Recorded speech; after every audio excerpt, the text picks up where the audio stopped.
Around Dodge City and in the territory on West, there's just one way to handle the killers and the spoilers, and that's with a U.S. Marshal and the smell of gun smoke.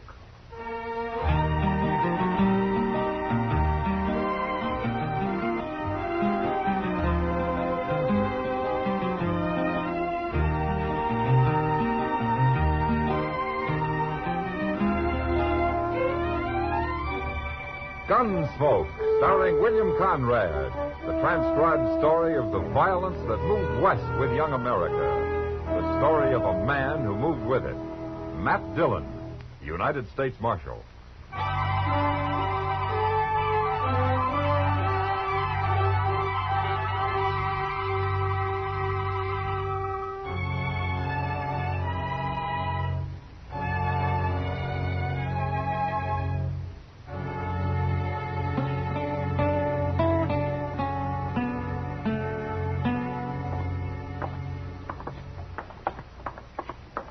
Where are we going, Mr. Dillon? Well, I don't know where you're going, Chester, but I'm going to get myself a haircut. Hey, I need a haircut, too. That costs 2 bits these days, you know. Well, I didn't say I was going to get one, Mr. Dillon. Not till the weather gets hot, anyway. Well, I hope you're saving up for it, Chester. You know, a man oughtn't to have to spend money on things like haircuts. Well, then why don't you get married and let your wife cut it for you? Mr. Dillon, that'd be like buying a whole cow just to get one piece of steak. You know, Chester, I got an idea your hair's going to get longer and longer. Look, no more than down to my nose now. Excuse me, mister. Well, what's the matter with you? Can't you see good? I was looking at my hair. Well, maybe you could look at it easier if I scalped you. All right, now just take your hand off that knife, mister. I said I was sorry. Anybody bumps into Luke Quiller better be sorry. Take it easy, mister. He didn't hurt you. What are you cutting in on this for? There's enough fighting in Dodge without anything as silly as this. What do you care about how much fighting there is? That's my job. I'm a U.S. Marshal. Oh. You say your name's Quiller? You never heard it, Marshal. I ain't wanted nowhere. Maybe not. But the way you're going, you soon will be. Yeah. I'm going to get me a drink. Mean, ain't he? Yeah, he's just another hard case. Chester. Dodge is full of them. Well, here's the barber shop. I'll be back at the office in about a half hour. Yes, sir.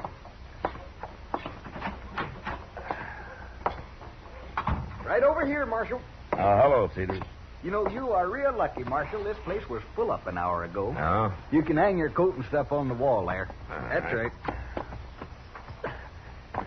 Now, the rate you're going, Teeters, Dodge will have a lot of pretty respectable-looking citizens by nightfall.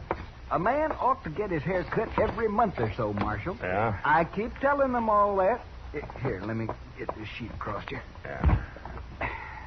There we are. But most of them don't care. They'd sooner go around looking like wild animals. And that's what they are, just plain wild animals. They don't think of nothing, Marshal, but drinking and fighting and tearing things apart. Oh, have a chair, young fella. I'll be ready for you in a few minutes. I don't want a haircut. I want a shave. Well, I'll take care of you. Just hang your coat up right there next to Marshal Dillon's.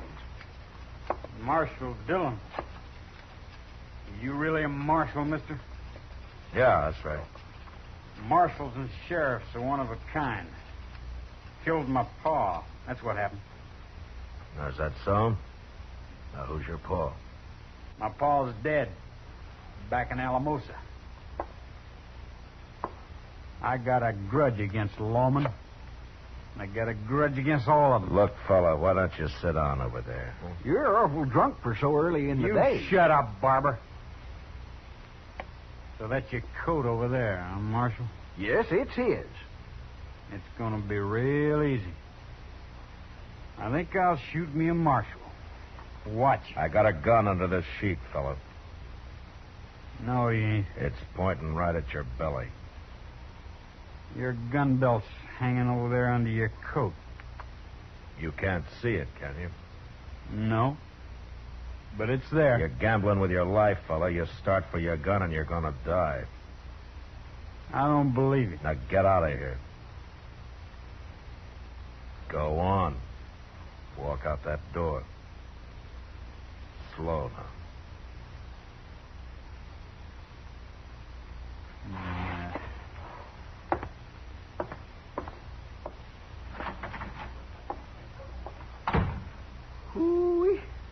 I thought you was going to have to kill him, sure, Marshal.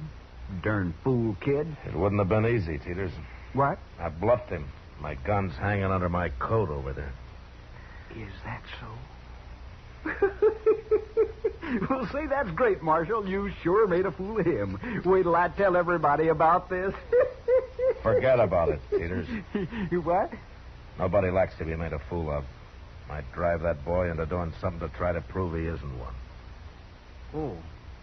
Well, okay, Marshal. I won't say nothing. Yeah. Good.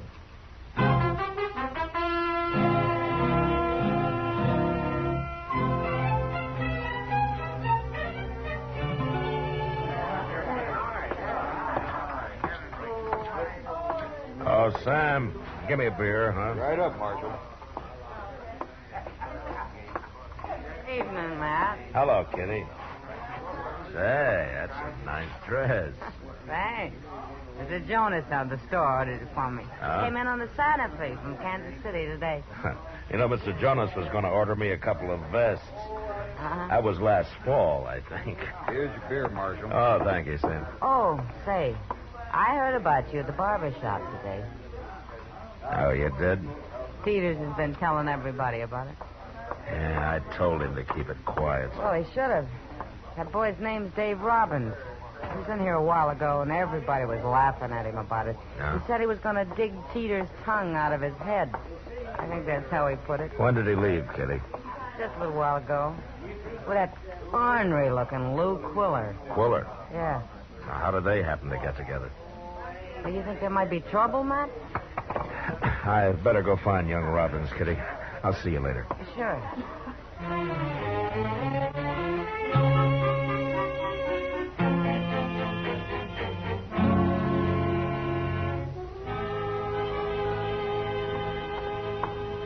Well, I finally located him, Mr. Dillon. Huh? He's right next there in the Oasis. Yeah, he would be in the last bar we looked at. Is Quiller with him? Yes, sir. Yeah.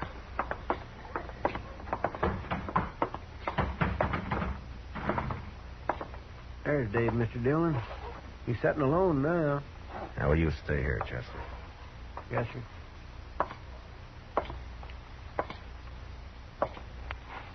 Hello, Dave.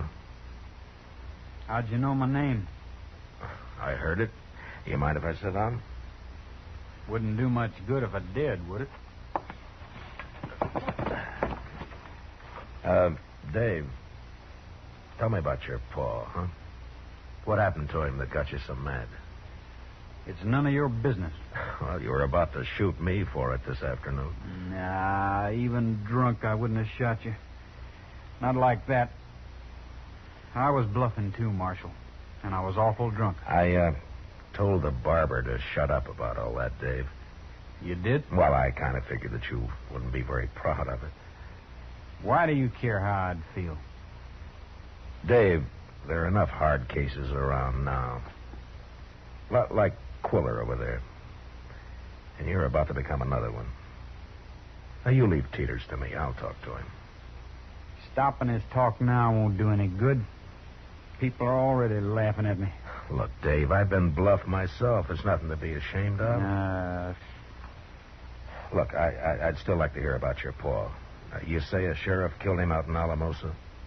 Shot him in the back. Paul wasn't even armed. Well, why did he do it? Paul was on to him. There was a bank hold up and nobody got caught, Marshal. And then Paul found out the sheriff had some of the money. Oh? After the sheriff killed Paul, I started to tell people the truth about it. But they didn't believe me. He put a rope on my feet, Marshal, and dragged me out of town. Oh, well, that's bad, Dave. But lawmen are like any other people. There are all different kinds. Maybe. Now, that's true. You think about it. And Dave, don't let Quiller talk you into anything, huh?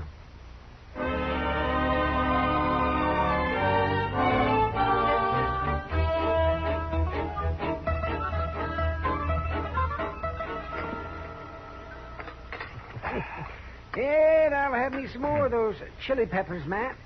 Okay. There you are, Doc. Thank you. You know, those peppers will make your hair straight, Doc. Oh, 10 years ago, they might have. You know, you must have been quite a lady killer then. Yeah, I still keep my end up, Matt. Yeah, but you're slowing down, Doc. I've been noticing it. Oh, is that so? Well, how would you know anything about that?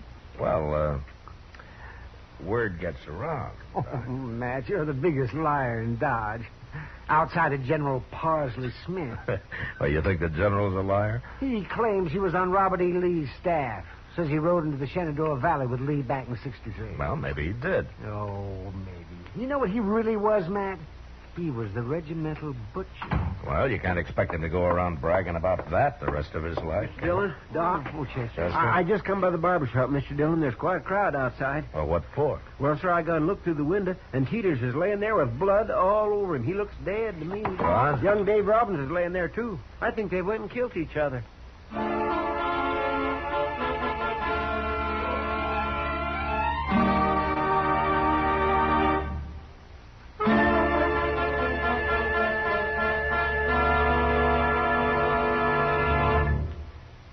We will return for the second act of Gunsmoke in just a moment. But first, because millions in Europe and Asia still have need for clothing and food relief, and because nonprofit CARE still sends more food and clothing per dollar spent, continue to give the CARE way for the relief of misery in foreign lands. Send your name and the name of the person you're helping with complete address to CARE, New York. Enclose $10 or $6.95 for the new budget parcel. CARE, New York. Now the second act of Gunsmoke.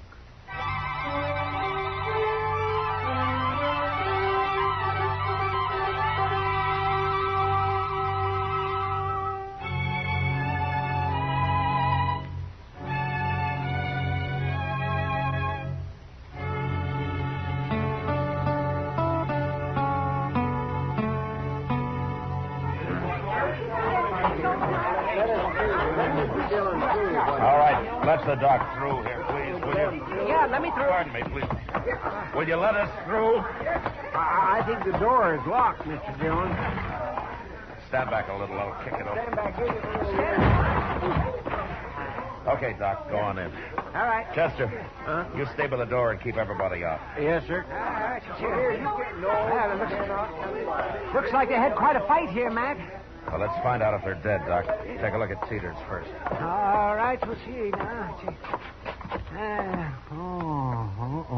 Yes, I thought so. What? He's got a broken jaw, Matt. Well, that wouldn't kill him. His neck's broken, too. And he's dead. Oh, poor fella. All right, let's look at Dave Robbins there. Let's see. He isn't dead. I can see him breathing. He's got a lump on the back of his head, that's all. Here, Dave, wake up. Wake up. Oh, he must have fallen and hit his head, Matt. Open your eyes, Dave. Doc. Yes, you're all right. Here, just sit up a little bit here. Oh. He hit me, Doc. He hit me with his gun. There's no gun here, Dave, except yours. And I think I better take that right now. Marshal. Teeters is dead, ain't he? Yeah, he's dead. You must have hit him awful hard, Dave. You broke his neck. I didn't hit him. I tried to stop it. What happened, Dave? I didn't want to come here at all. But Quiller talked me into it. Quiller, huh? Yeah, he said we'd scare him a little and make him stop talking about me. But then Teeters didn't scare, and Quiller started beating him up. I tried to stop him, Marshal. Well, you're the one that's been threatening Teeters, Dave. What's Quiller care about him? I don't know. I don't know why he did it. You're going to have a hard time convincing anybody of that story, Dave. You believe me, Marshal? When we find Quiller, I'll know whether to believe you or not. He won't be in Dodge. Not now. Well, you got any idea where he might be? Well, he said something once about a deserted cabin he'd found up on Walnut Creek. But I don't even know where that is. I do. We'll look around Dodge first, and then we'll ride north. You mean you're taking me with you, Marshal? One of you is going to hang for murder, Dave. But as soon as we find Quiller, I'll know which one.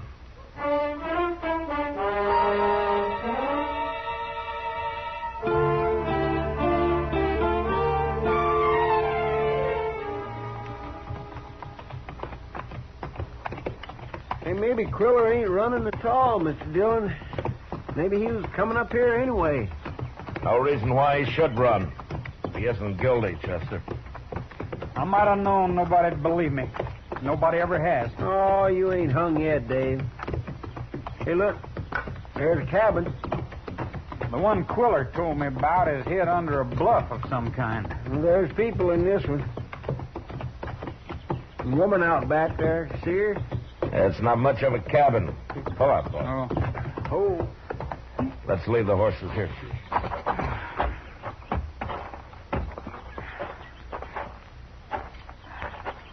Look at that horse out there, Mr. Dillon. If that ain't the sorriest animal I ever laid eyes on. That horse is bedrock, Chester. Somebody's rode him too hard. Well, then they ought to shoot him. Hello, ma'am. Who are you? My name's Dillon, ma'am. Is your husband around? No, he ain't around. Not no more. Not since this morning. Oh. Is that a grave you're digging, ma'am? I made it real deep. I didn't want no sign of a grave here. Well, what happened to him? How'd he die? Man killed him. What? Rode by here this morning and killed him. Well, who rode by and killed him? I don't know. What difference does it make? Look, ma'am, I'm a lawman. I'm a U.S. Marshal. Now, will you tell me what happened, please? A marshal, huh? You catch him and hang him, Marshal, but it won't bring my husband back. I gotta live here all alone now. I ain't even got a baby. I always wanted a baby. Can you tell me what the man looked like, ma'am? He come out on that horse out there. He took ours. My husband didn't want him to. He tried to stop him. I'll bet it was Quiller, Mr. Dillon. He's that mean. Was he a tall man? A black mustache, carrying a bowie knife in his gun belt? A knife. That's what he killed my husband with. Said he wouldn't waste a bullet on a dirt farmer. Sure sounds like him. Maybe you'll believe me now, Marshal. Quiller knows he can't hang twice. What's he care how many men he kills? Was he still heading north when he left here, ma'am? Over that way, Marshal. I stood here and watched him till he was plumb out of sight. Yeah. Well, is there anything that we can do for you? Bring the horse back unless he's ruined him like he done that one there. You'll have a horse, ma'am, I promise you. We'll stop on our way back. Goodbye. Don't bring that man here. I don't want to see him. All right, ma'am. I won't. Oh, that poor woman. He killed Teeters, too. You believe me now, don't you, Marshal? Just because he killed this man don't prove he killed Teeters, Dave. Now, wait till we find him. He'll own up to it. He's got to. He might, Dave, if we can take him alive. Oh. If you don't take him alive, then I'm in a bad spot, ain't I? Let's find that cabin before it gets dark.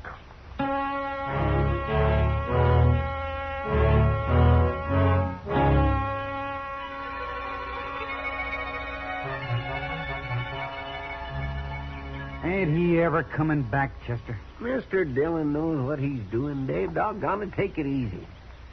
Yeah, sure. Now, I got nothing to worry about. There he comes now. We sit here too long, Quiller's sure to get wind of us. No, he ain't. He's probably laying around that cabin thinking he's safe as if he was in Texas. What'd you find, Marshal? Well, he's there, all right, but he's getting ready to move on. How you know? He's saddling his horse. Well, how are we going to stop him? Without shooting him, I mean. That's a long chance, but maybe we can surprise him and get the drop on him. Now, we're going to have to split up, Chester. One of us will wait on this side, and the other will have to go across the top of that bluff and wait on the other. All right, sir, I'll go. No. No, you stay with me, Chester. What? Dave, here's your gun. A gun? Take it.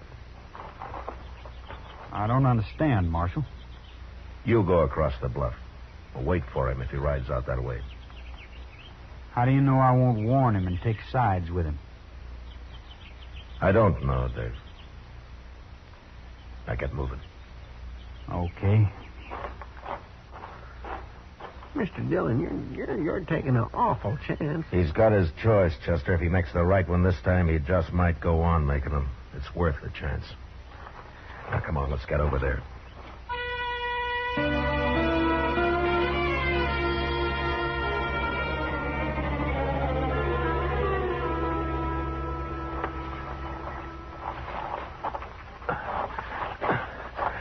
All right, Chester, this is far enough. Quiller's getting on his horse. If he rides this way, we'll throw down on him at the same time. He might be surprised enough to give up. He's mounted. Yeah. Oh, look. He's going the other way. I sure hope Dave's going to stop it. There he is. Hold it, Quiller. Get your hands up. No, you don't. Come on, Chester.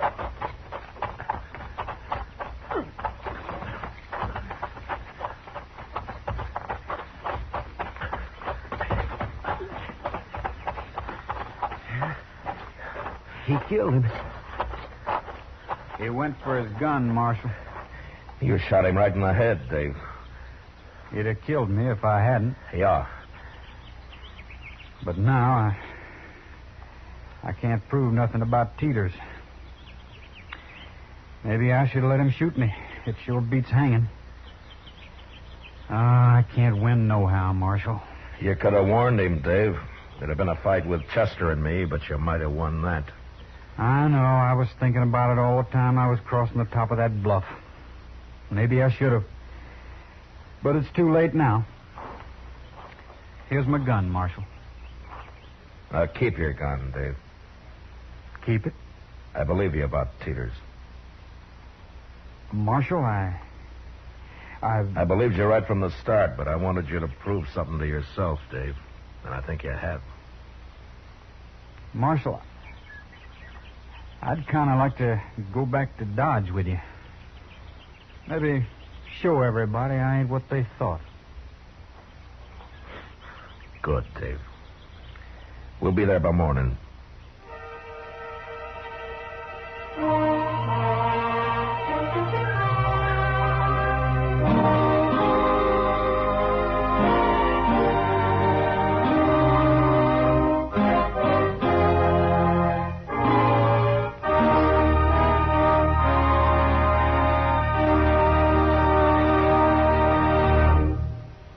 Gunsmoke, transcribed under the direction of Norman MacDonnell, stars William Conrad as Matt Dillon, U.S. Marshal. Tonight's story was specially written for Gunsmoke by John Meston, with music composed and conducted by Rex Corey. Featured in the cast were Sam Edwards, Harry Bartell, Edmund Penny, and Vivi Janis. Parley Baer as Chester, Howard McNear as Doc, and Georgia Ellis as Kitty. Join us again next week as Matt Dillon, U.S. Marshal, fights to bring law and order out of the wild violence of the West in Gunsmoke.